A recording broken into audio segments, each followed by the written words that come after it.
The year 2020 saw two historic events in Indian school education. The first was the release of National Education Policy after 34 years, and the second was the large-scale closure of schools due to the COVID-19 pandemic affecting 270 million children.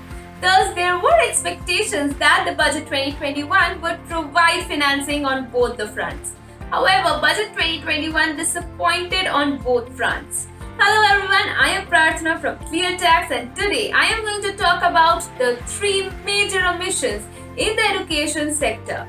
Of course, there are a few positives in the budget, which includes the development of professional standards for teachers, standardization of sign language across India, and proposal of a holistic progress card for students. However, given the unprecedented nature of the crisis, the budget has three major omissions. Number one, lack of additional allocations for re-enrollment of out-of-school children. The budget has failed to allocate additional resources to support re-enrollment drives and accelerated learning programs for out-of-school children.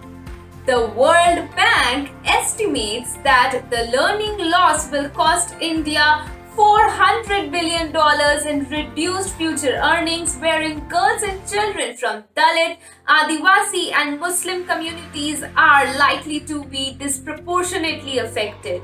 It is disappointing that at this crucial juncture, the allocation for the National Education Mission in 2021-22 is lower than the actual amount spent in 2019-20. Number two, lack of focused resources for safe reopening of schools. Given that 40% schools were used as a quarantine center and only 54% schools have adequate wash facilities, parents are apprehensive about sending children to school after they reopen. The budget, however, failed to provide additional resources for strengthening wash facilities in schools, which is likely to negatively impact attendance of students, further increasing the learning loss, especially for most marginalized children. Number three, lack of clear financial outlay for implementing NEP. The budget proposes strengthening 15,000 schools to include all components of the NEP.